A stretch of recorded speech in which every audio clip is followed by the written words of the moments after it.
به یه ویدیو دیگر از کال آف دیوتی و قراره یکی از فالوورامون دوئل بذاریم برای یوتیوبمون.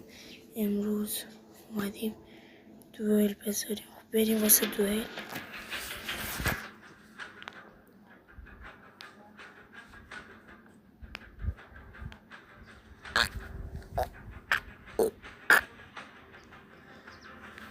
سوام گرم شه که من دو انگوش میخوام بازی کنم.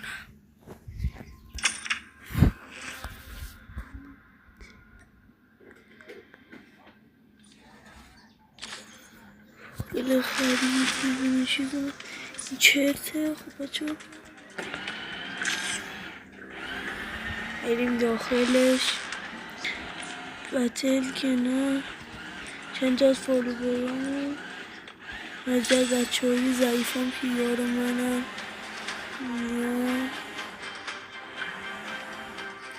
اینو بزنیم زنجیره بهتره. چه زنجیره دوست دارم من تو کار خریده کنیکس شما اینو بزنیم. زنجیره یا حالتی داره که پاتو یعنی بزنی بگیری، یعنی پاتو گذاشتی رو دو بشیر.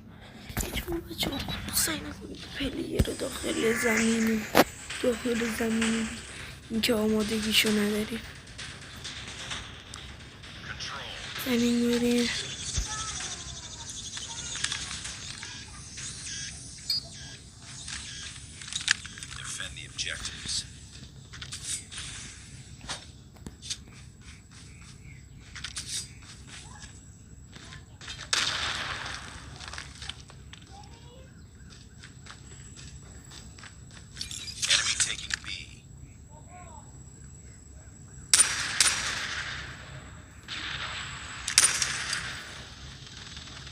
Taking Bravo.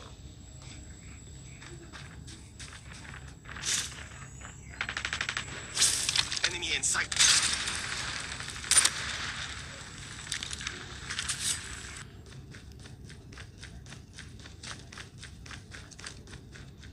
UAV online.